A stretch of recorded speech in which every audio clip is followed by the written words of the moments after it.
with Aaron Cow. I throw balls far. You want good words? Data language. Talk real sports with a real man. Come after me! I'm a man! I'm 40! And now, here's the be-all, end-all, know-it-all of high school, college, and pro sports. Aaron Skinny Cow with the Skinny on Sports. We're talking about practice, man. I'm the MVP. Good Wednesday morning out there, Western Oklahoma. Welcome to the Skinny on Sports right here on 98.1 FM, the Sports Animal. Glad to have you along for the next hour. Boys, a rough night for the old Metroplex last night. Why? Mavs. Dominated by Thunder. I forget that's the nickname for that town down there. Yes. And did you see what happened to the Stars? Well, I saw they lost, but I didn't see any highlights. Oh, we'll tell you about how that happened. Crushing. Ouch. Everything's bigger in Texas, including blown leads. Wow. I mean, thank God for the Rangers. It would just be a straight-up embarrassment down there. Yeah, the Cowboys aren't helping out. Cowboys aren't doing anything, and so the Dallas and the Stars are doing what the Cowboys do when they get to playoffs. Just well, the Stars did win a Game 7 the other day. They did move on. That's true. So did the Mavs. Yeah, but it was a rough one all together last night. Boston blew away Cleveland. Knicks Pacers Game 2 tonight. Jamal Murray not suspended, was fined very heavily. We can talk about that. And of course, Thunder dominate Game 1 against the Dallas Mavericks. How did it happen? What went the way you thought? What maybe surprised you about Game 1? Maybe some changes for the Mavs coming up, and how did the Thunder kind of maybe look in their crystal ball and try to be ahead of those adjustments maybe? And then did you see Mark Dagnall's comments before the game about being a coach in the NBA?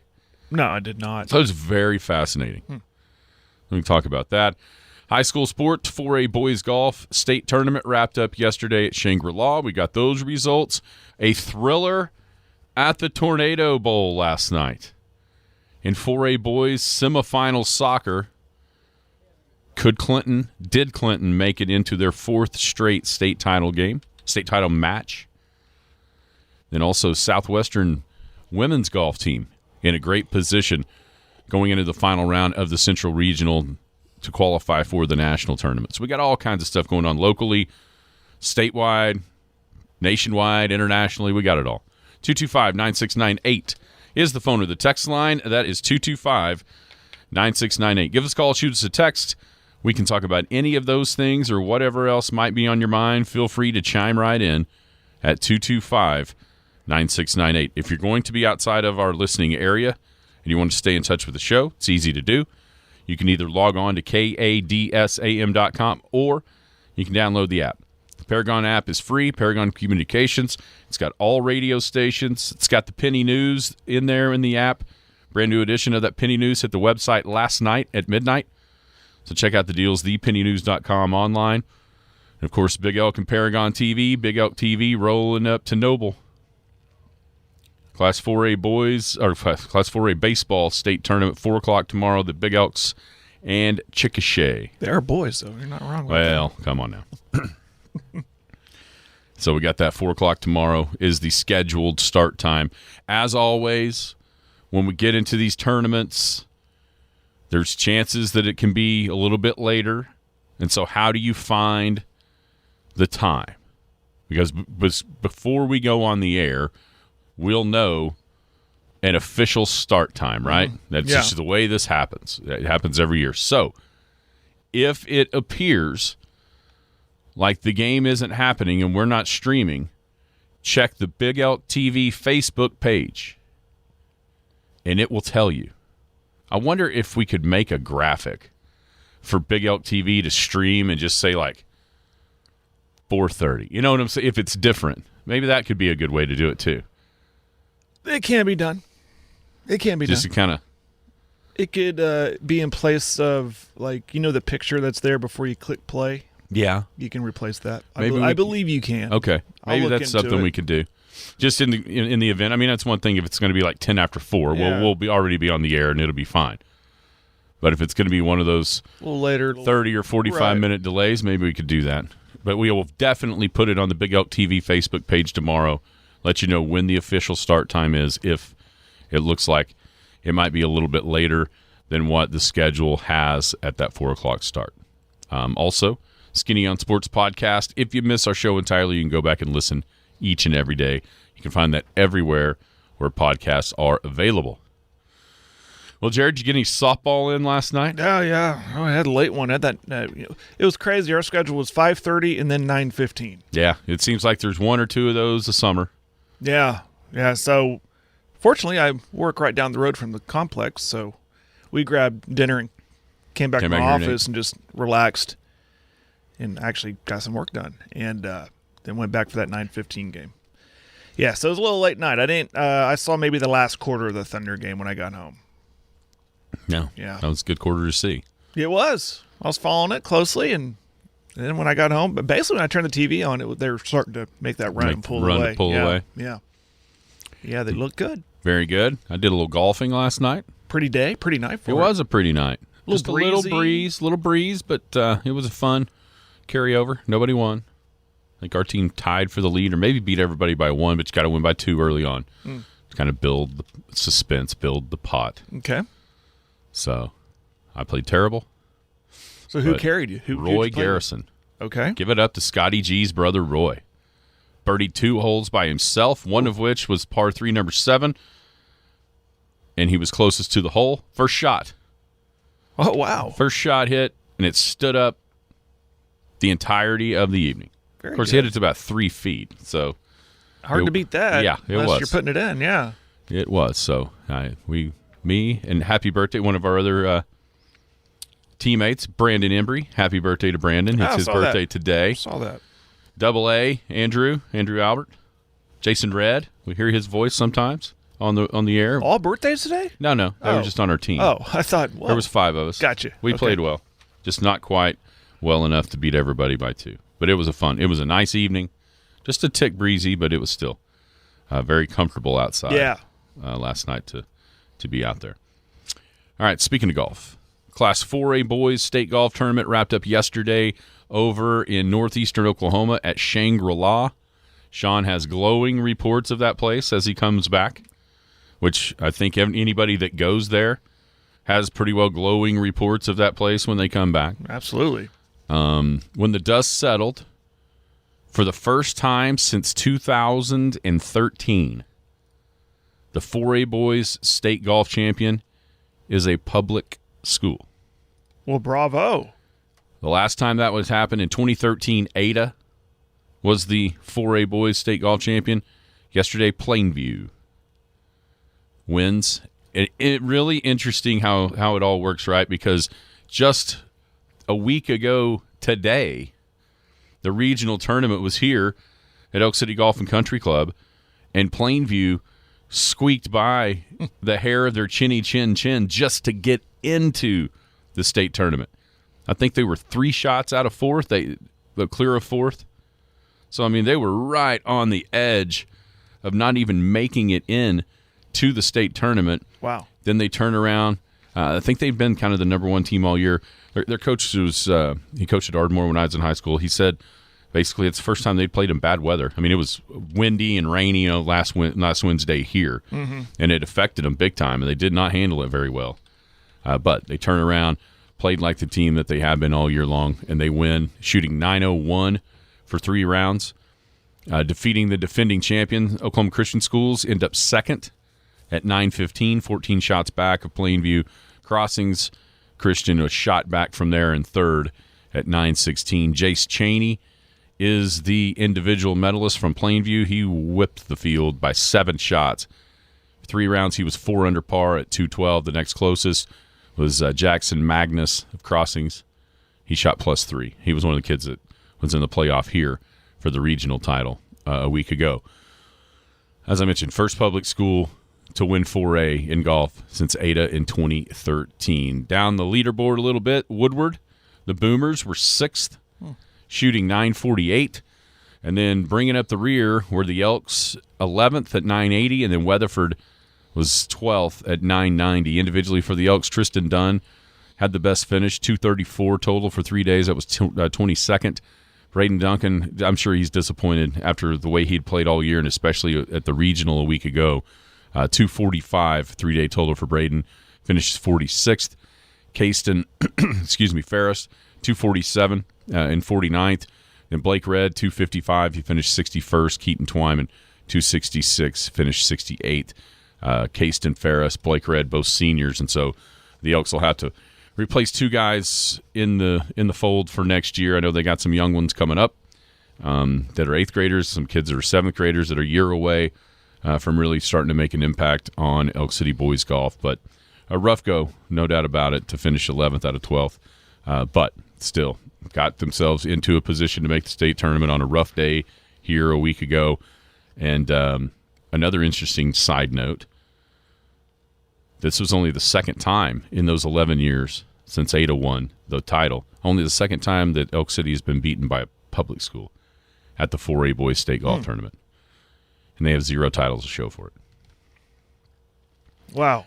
And so all the teeth gnashing and the hand-wringing about football or basketball or whatever sport you want to talk about when it comes up to the public versus private debate and all that, there may not be a team, an individual team in any sport that's been affected more by public schools than Big Elk Golf. It's just the way it goes. You got to get better and beat them. That's just, it is what it is. But that was an interesting note with Plainview winning yesterday. Then kind of went back and I realized that, wow, it's only the second time that's happened since 2013. But hopefully, got the whole summer to get better. The whole spring's a long ways away, when it comes to the golf and the school schedule. Yeah. So there's a long way away. You can get better and be ready to be in position next year to be more in the top half of that field and maybe even fighting for a boys golf state title. But congrats to Plainview, and really cool that not curse, but that streak is finally broken. Yeah. Because when you're there, if there is, I can remember back in 2021 when the Elks were right there with, was it Cassia Hall, going into last round, and you could feel, the Cushings or the Adas that were in the group or right behind, everybody kind of pulling fully for each other to finally break through. And it didn't happen that day, but it did yesterday. So there you have it with Plainview. Also, high school sports, thriller over in the Tornado Bowl last night. Clinton boys soccer were looking for their 4th straight trip to the state final. They are the 3-time defending state champions on the soccer field. They fell behind 2-1 in the second half to Fort Gibson, but then got, oh man, I had that pulled up. I got you. You got the Clinton Daily News, Twitter. Yeah, they tied it up at the 31-20 yeah, here mark. It is. DeAndre Beavers. Yep. Tied it 2-2, and then Armando Santoya with 3:11 left gave Clinton the 3-2 lead, and they would win 3-2 over Fort Gibson. So now, man, you talked about it off the air yesterday. We didn't mention it, but Coach Jefferson, just an amazing run that he's had with Clinton soccer over there. It's incredible. It's incredible what he's doing, and I mean, you talk about that's a dynasty, right?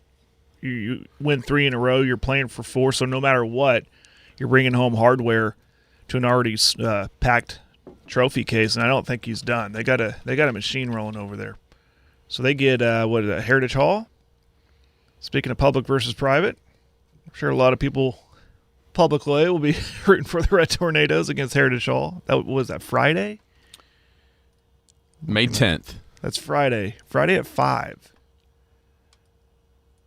Over at Taft. Yeah, Taft. In Oklahoma City. And it's their regular home now at the end of the year. And honestly, I mean, we've done some different stuff for the soccer games, the finals and whatnot. It is a super cool environment. It's a great environment. It is a super cool environment. Yeah. If you like soccer at all, and heck, if you don't like soccer, just to experience, because it's an awesome watch. It is. In that stadium, in that setting, in Oklahoma City. It really is cool. It's really cool to go experience that. Yeah, I was there. Was that 2 years ago? Mm-hmm. We were there helping them out, and I was there all day Saturday, and getting to work with some great people and just watching all that soccer. And I was fortunate to see Clinton win one of those titles, and that was pretty cool. And just, soccer is kind of like hockey. We kind of talk about hockey's fun to watch on TV. Soccer's a sport. It's fun to be there and experience it, like you said. And especially when you're not a fan for either team, just to kind of experience it. Like, I've been to some Energy games when they were playing. Mm-hmm. That's a lot of fun. But back to this. That's cool for Clinton and Coach Jay. He's doing such a great job over there. We'd be remiss not to mention the Weatherford girls, too. They got to the finals, too. That's right. They'll play over there on Friday at 8 o'clock, taking on Oologah. They beat Chickasha. Was that 3-0? 3-0. That's pretty cool. It's nil, Jared. No, I'm it's sorry. not nothing. Sorry, Scott. Sorry. Didn't know our soccer expert was in-house. I thought that's Friday. Well, you're wrong. So that's cool to get a little Custer County, Western Oklahoma flair in there. Yeah, and I would boys and girls. Would that 5 o'clock, 8 o'clock, those games are what? Think there'd be one in between, or would that be back-to-back? Well, I can effort the rest of the brackets. I'm assuming they're all at Taft again. Yeah, because it's... But it might just be those two on Friday, then the rest on Saturday. There's a Friday 5A girls at 8 o'clock, but I'm sure that's up north. East, because it's Pryor and Holland Hall. Yeah, they probably saw the opponents, said, let's keep them up there. Edison Prep and Booker T, 2 o'clock. I bet that's north. Isn't it that might be the only show. Is it Rogers State? Isn't that where a lot of these usually are? Is that right? Edmond North and Norman North. Well, last year when Clinton won it, they went up. They had to go up there. So 2 years ago, Rogers State. Was it 2 years ago they played Chickasha? 2 years ago, that was at Taft. That was at Taft. Yeah. There's a 5 o'clock May 10th, but that's Jinx and Broken Arrow. 3 o'clock May 10th. So yeah, 3. Well, Cassidy and Crooked Oak. So I'm sure that's at Taft. I wish I had that on there. We'd know for sure. Then noon. I'm gonna guess it looks like to me it's back to back. Just back to back, and they give time to. Oh yeah, they got to give the time to the kids to warm up and all that. Yeah, between games, and then how long is the game? The pomp and circumstance after the game and all that stuff. Are they 45-minute halves? I believe so. I couldn't remember. I think it's 45. That would make sense that they're. So it's an hour-and-a-half game. There's 20 minutes probably for halftime or what have you. Yeah, that makes sense. Then you got your post-game stuff. You're giving away medals and trophies. And the warm-up time. So yeah, there's no doubt that's back-to-back. Clinton boys first at 5 o'clock at Taft, and then the Weatherford girls will be at 8, also on Friday. Think Clinton fans will show up early or stay and root for Weatherford and vice versa? No. None of that going on? There might be. No. I think there's a better chance That's easy for us to say over here in Elk City. That's right. I'm just wondering if they'll... There's probably a better chance that you might have Weatherford at the Clinton game just because they're showing up for their game. Yeah. Maybe they will. You never know. Soccer is this community of love. So maybe they're rooting. Custer County rivalry be damned. We're rooting for each other. Well, yeah, and rooting against Heritage Hall. Maybe. There's a chance. I guess there's a chance. I shouldn't have dismissed that so quickly. Would you? Should we reach out to our man LJ, see what he thinks? Yeah. I could do that right now. I wonder what yeah, I'm surprised we haven't had texters. Because we have some Clinton texters that will let us know.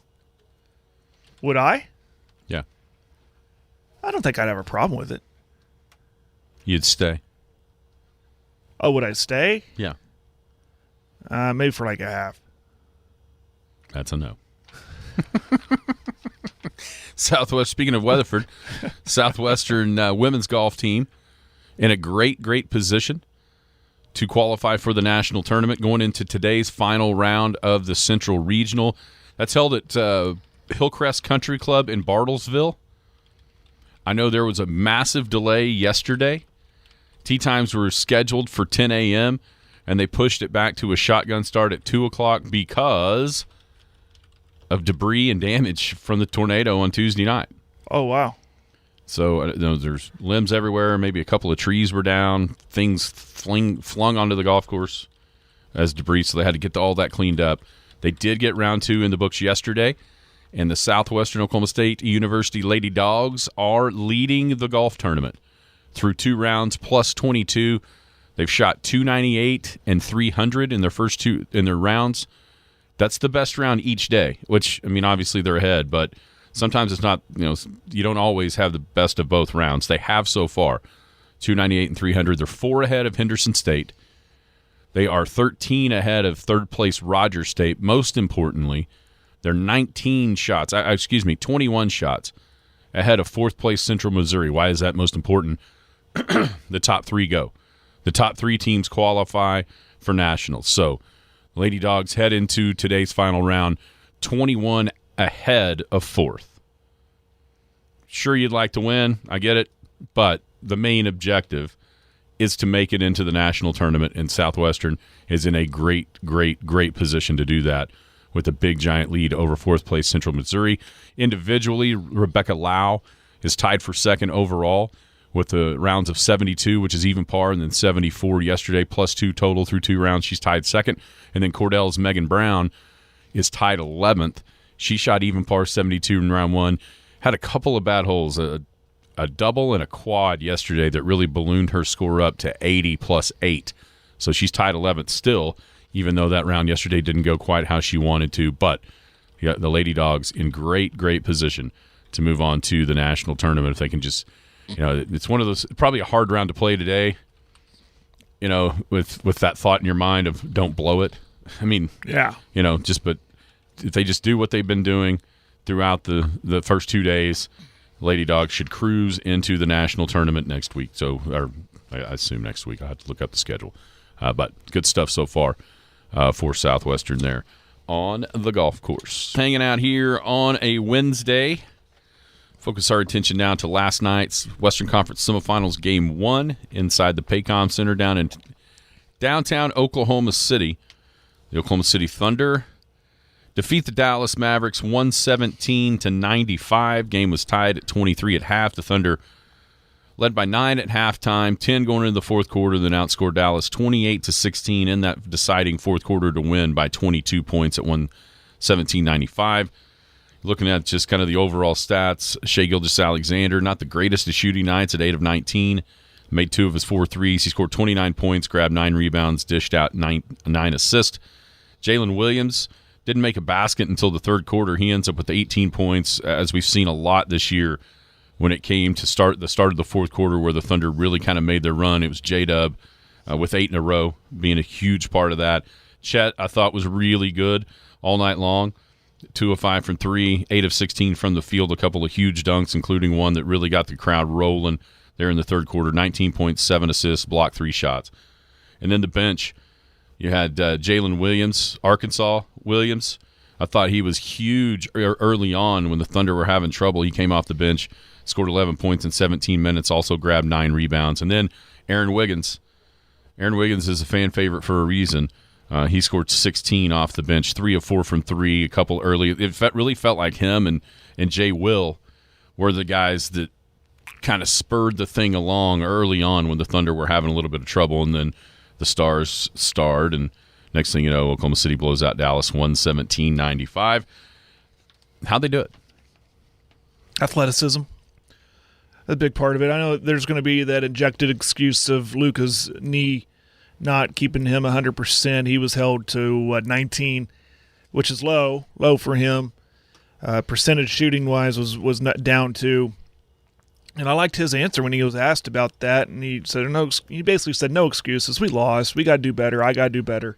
That was a mature answer.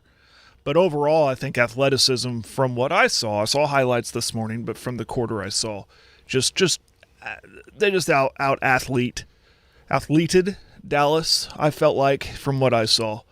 And depth. Depth was a big thing. You mentioned bench play was big. And I know it's been one game, but I kind of had those questions about Dallas of who else besides Luka and Kyrie, and who else was there? I mean, Who was that going to? Who was that third guy? Maybe that guy off the bench. Who was it going to be? And I'm not sure they got it. Again, game one. I'm not trying to overreact to it, but overall, though, I think the youth of Oklahoma City, and we're seeing them grow right before our eyes. The maturity of them too, but athletically, they're just, I think, a little bit more superior than Dallas. Yeah, Gafford was pretty good. He had 16 points, 11 rebounds, blocked 5 shots.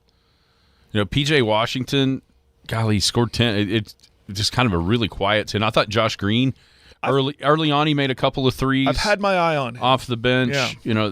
It seemed like early, through the middle of the second quarter or so, Dallas was generating some pretty open threes, and it felt like Green was the one that got most of them. He knocked a couple of down. But yeah, it's what we talked about yesterday. What's the biggest advantage for either of these teams in this series? And it's depth. And it's quality depth. And it played out right in front of our eyes last night. Dallas's bench scored 23 points. 11 of those came from Green. But they scored 23 with a combined minus 46 plus minus. The Oklahoma City Thunder bench scored 42 with a combined plus 45. And when, the star duos were similar, Kyrie had 20, as you mentioned, Luka with 19. But those guys, they scored 39 points, and it takes them 33 shots to do it. You take that if you're a Thunder fan all day long. On the other side, 48 from Shea, 47 from Shea and J-Dub on 34 shots. So not way efficient, but way more efficient than what the Dallas Stars were in that game last night. And so I think that kind of went exactly to the plan that we talked about yesterday. Do you think the slow start was that game one rust we kind of saw against New Orleans? Had kind of the long layover. I didn't bring that up yesterday because I didn't think about it, to be honest. But I thought about it throughout the day. I thought, well, there's going to be that. I wonder if that's something we'll see. And as I was following the game, I saw it was close. Well, what was it, tied after the first, and they gave a little bit of a run in the second, but kind of gave it up in the third. I wondered if, they're just got to get their legs back. They're a little rusty, getting back into that rhythm, and they did in the fourth quarter. Yeah, from like the last couple of minutes of the third quarter on, Dallas had cut the lead down to 1. I think it was 66-65. Maybe right middle stages of the third quarter, maybe a little even deeper than that into the third quarter. And then all of a sudden, Oklahoma City just bursted out. They led 83-73 going into the final frame and then outscored the Mavs 28-16. Things that didn't surprise was, 1, the bench, 2, defense. That's now 5 straight playoff games in which this Oklahoma City Thunder team is not allowed 100 points. All 4 against New Orleans and then last night against Dallas. You mentioned Luka and the knee. He doesn't look right. He doesn't look fully healthy. And here's the truth. Yeah, he averaged 30 in the series against the Clippers, but his shooting stats were terrible. He shot 40% from the field, 24% from 3, and 83% from the line. His assist to turnover was about 2.5 to 1. Matter of fact, it was exactly 2.5 to 1. But if you take out a game 5, he was 14 of 26. Take that one out, and he shot just barely 37% from the field in that first round so far in the playoffs. That's not going to cut it for Dallas. He's going to, and you mentioned he was totally point blank, I need to do better. And he's right. Dallas isn't going to be able to win this series. They have no chance to win this series if Luka Doncic is going to shoot, 30-something% from the field. And honestly, he's not been terrible from inside the line. Last night, 5 of 11? That's not terrible for a guard. But, man, his three-point shooting, 1 of 8 last night, all the way down in the low 20s for the playoffs. It's not going to cut it for Dallas. And it's not going to get any better when you got Lou Dort guarding him. If he's not 100% with the knee, and Lou Dort all up in his kitchen all night long, that's not going to get any better. And yeah, he wants to do better, but the knee's just probably not going to let him. So adjustment wise, does that mean give the ball to Kyrie more. Yeah, there'll be adjustments. I bet that's the first thing they'll do. I mean, you look at how he shot the basketball. He scored 20 on 7 of 14, 3 of 4 from 3. You know, those are the shooting stats that you like to see from guards a lot more than what Luka's firing up there. Maybe, you know, this is one of those, let him play off the ball, let Kyrie be kind of the facilitator and let the offense run through him. And also, you mentioned Dort. I think that Kyrie is the guy that Oklahoma City has a little bit harder time guarding. He's a little quicker. I mean, he's smaller, but he's a little quicker. You know, that J-Dub is, you know, maybe stay with him, maybe not. You know, Cason Wallace last night, like we all thought, played an important role with 23 minutes off the bench. And, man, when him and Dort are out there together, that is a formidable defensive duo in the backcourt. And so maybe that, you know, the adjustment is for Dallas, run more through Kyrie as opposed to Luka. And then I think the adjustment for Oklahoma City would be, you know, Cason played 23 minutes last night. Maybe his minute numbers bump up just a little bit more with having to defend Kyrie Irving. We'll see. We will see. I wonder if a lot of creating the matchups that you want if you're Dallas defensively. I mean, I'm not a coach, but you know, setting a lot of screens, a lot of pick and rolls, stuff like that to create those favorable matchups. So we'll see offensively if there's a wrinkle thrown in there. Well, and I think that's one of the beauties of Lou Dort is like he just refuses to be screened. You know, I mean, a lot of guys will just you watch in the NBA night after night, kind of put their hand out to initiate the switch. Mm-hmm. Lou Dort's hand doesn't go out. He just hopes somebody can kind of hedge out there just a little bit so that if he does kind of get picked off just a tick, he can catch up before, you know, Luka would turn the corner on him. And so just being able to have that tenacity to not be screened, I think that's what makes part of the reason why Lou Dort is so special defensively is he doesn't just kind of agree to the switch that the offense wants him to have to take the way that about everybody else in the league really does.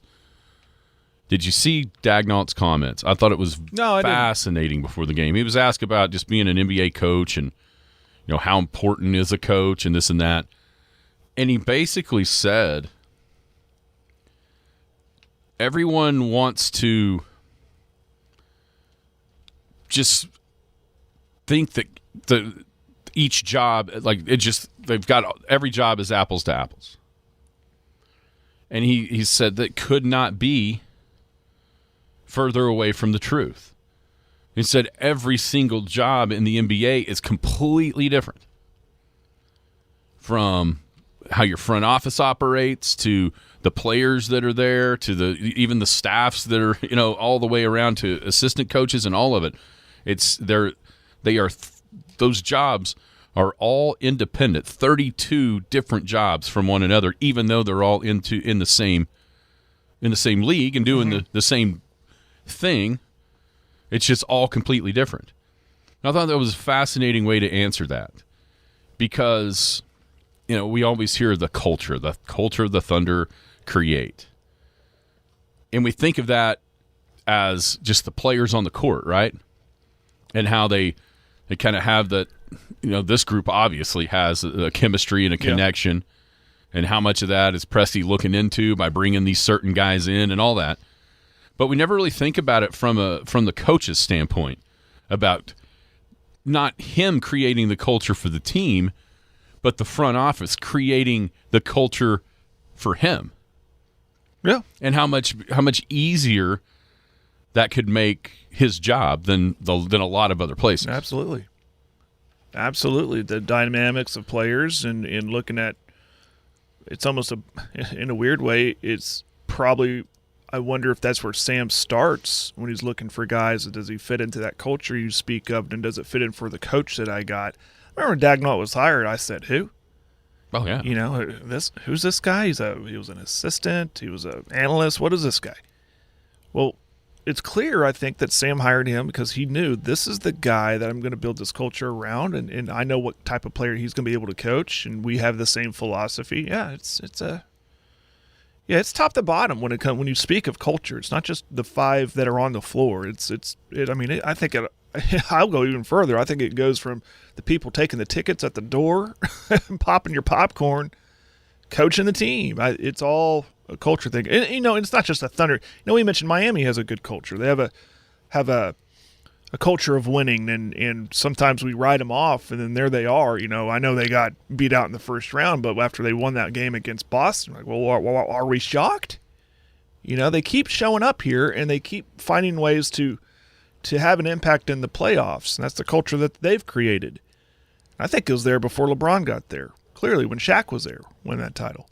But there's a great culture here in Oklahoma City. It all starts with Sam. I think Sam that started with Sam Presti and understanding culture is a big process a big part of the process to this. Yeah, I don't think there's any doubt about that. And I think being able to, you mentioned Miami. You see what Pat Riley said about Jimmy Butler? Loved it. But that's he is able to say that. Yeah. If you didn't see it, it was Jimmy Butler had comments. And he said, "Keep your mouth shut if you're not playing the game." Well, he wasn't playing. He was injured, but that doesn't. Not very many people in the league would say that because I don't recall hearing a response from Butler from that. Well, because of how sensitive it feels like the players are and how much they think they own the league. And listen, they kind of do. Ever since the decision that LeBron made to go down to Miami, player movement and player freedom of movement has kind of been what the league has been about. Right. And because of that, because of waiting on the next great star to come to your place, a lot of people just kind of let things go. I don't think there's any doubt. Jim talks about this all the time.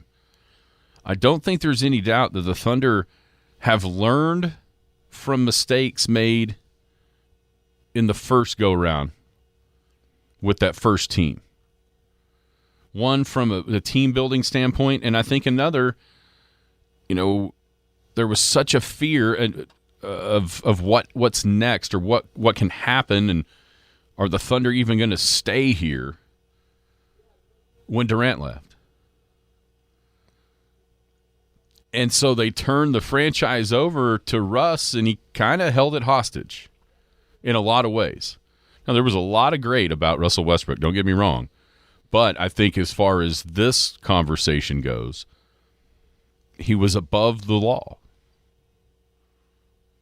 And I think that they have learned, they being Presti mainly, learned from that mistake and are going to do everything they can with this run to keep that from happening. You know what I'm saying? Now, I'm not going to tell you that Shea doesn't get an extra little perk or here or there, but you know what?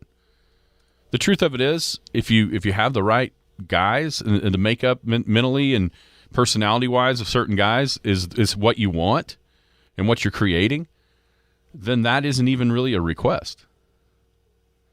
Maybe like it was at first in the first run. So I just thought those comments were really interesting by Dagnall, basically talking about how the Thunder have made his job a lot easier than a lot of the different head coaching jobs in the NBA. One that looks pretty easy right now is to be the head coach at Boston. And the Celtics just ripped through the Cleveland Cavaliers last night, 120-95. Jaylen Brown, Derek White. Derek White was awesome closing out that first series against Miami. He was great again last night, knocking down 7 threes. This one feels like a 4 or 5 game series, and there's really not anything Cleveland can do about it. I'll bet you a Big Splash Burrito is just 4. I think there could be the one Donovan Mitchell explosion game, game 3 or 4 where he might have 50 or 60. Yeah. But even then, there could be. In Boston, we saw in the first series though, Boston kind of get bored. You're right. Yeah. Not in game 2. I mean, Miami just made a ton of threes and won game 2 on their home floor. But even in those games, the last 2 of the last 3, on the road. They'd get out to huge leads, and then they just kind of it was like they were bored with it. So that could bite them at least. That could bite them one time at most. But you're probably right. I would not bet that. Here's the deal. Tatum was not good last night. No. And that's how they won still. They still won by 25. You're not going to hold Tatum down that every game like that to under at least, what do you get, 18? Yeah, 18 of 7 and 19 shooting. Yeah, so. Is there any concern for down the road, at least, that Boston, especially with Porzingis out, doesn't have enough depth? Not in this series, but down the road. I'm talking about down the road. I know, down the road. Who we think it could possibly be New York. Yeah, and even into the finals. I worry about Al Horford wearing down, man. Yeah, Horford is. He only played 27 minutes last night. Yeah. And honestly, that won't happen if they keep on blowing people out. Yeah. If somebody gives them a series, then that would have the possibility of Al Horford then maybe. it won't get easier any further down the road, clearly, with whoever their opponent is next. And then if they get to the finals out of the West, and especially if it's a team like Minnesota or the Thunder who play incredibly tough defense. Yeah, that's a good question. Knicks Pacers tonight, Game 2, New York up 1-0. Also, were you surprised that Jamal Murray was not suspended for throwing a couple things on the floor and also making a little money sign at the refs? No. It goes back to what I said. The star power saved him. Fined $100,000. It didn't save his bank account. I don't remember a player ever being fined that much money. That's pretty hefty. I but think keeping him off the court, or taking him off the court, I didn't see that happening. That goes back. Listen, Silver is spineless, and he was not going to take a star off the court in the playoffs. He just wasn't going to do it. But he did the next best thing, and that's hurt him in his pocketbook. Yeah, that's a hefty fine. I think the only thing that would keep him off the court if it was a straight-up fight. Like if he straight up came off the bench throwing haymakers or something silly. Or like if throwing that heat pad would have rolled somebody's ankle, which it was exactly. pretty close to doing. Yeah, not surprised because of now if this was Stern, he'd have been suspended. But since it's Adam Silver, it ain't happening. Yeah. Wrapping up a Wednesday edition of the show. Boomtown Grill, 2103 South Main, right here in Elk City. Great place for lunch, for dinner, and it's got all kinds of different options for you there on the menu. Classic hamburgers. We got tons of different sandwich items, wraps. We've also got pizza, pasta. If you want a steak, if you want chicken, if you want seafood, all of those things, and for the healthier options. There's also delicious salads, a house salad, a grilled chicken salad, a steak salad. You'll love the variety of options at the Boomtown Grill, 2103 South Main in Elk City. They're open every day of the week, 11 to 10, Sunday through Thursday, then 11 to 11 on Fridays and Saturdays. And don't forget, happy hour, 2 to 6 every Monday through Friday, appetizer plates and drink specials at the Boomtown Grill. 12 big screen TVs to watch an assortment of different sporting events. Man, Jared, the Dallas Stars, the Metroplex, had a rough night. Yeah, so what happened? The Mavs go down to the Thunder, and then the Stars blow a 3-0 lead. They led 3-0 after the first period of play, and Colorado gets 2 in the second, 1 in the third to send it in overtime, and then an overtime goal to win 4-3. Take game 1. That is now the 6th consecutive game 1 that the Dallas Stars have lost. That's crazy. You know, it's hard to blow a 3-0 lead in hockey. Oh, yeah. I know this 3-0 in. Let me look at the box. 3-0 after the first period of play. After the first period. Yes. Yeah, that's hard to. Wow. And Yeah, then that's the thing I noticed about hockey, though. You can get up 3-0, and then quickly like that, and then your opponent will score a goal. In this case, they didn't score until the second period, but it opens up that little bit of doubt, right? A little doubt starts to creep in, and then the fans start to murmur a little bit. And then another goal happens. They're like, oh, okay, looked like we were going to blow them off the ice. And then now it's suddenly 3-2. Yeah, 3-2 going into the third, then it's like, uh-oh. And it builds even more. How many block shots did the Avs have? Look at their goalie. 14 saves. I'm going to do my best. I don't look at a lot of hockey box scores. 14 saves. I mean, 86% save rate, basically. That's not very good. Not really. Well, when you give up 3 early goals, it's a wonder you're still in there. Sometimes you'll see him make a switch. But with every missed shot or block shot or save or whatever, that doubt grows. That's how you beat something. That's how you come back at home in hockey. You just create that doubt goal by goal. It was at Dallas. Yeah, I know. That's what I'm saying. That's what's crazy. That's what I'm saying. Golly. Yeah. No, that is deflating for a Game 1 loss at home. They lost the first 2 games of the last series at home against Las Vegas and then came back and won 4-3. It went 2 road – that series went 2 road wins, and then the home team won the last 3. We'll see here with the Stars. But, yeah, poor Metroplex. Rough go of it last night. Darn it. A rough go.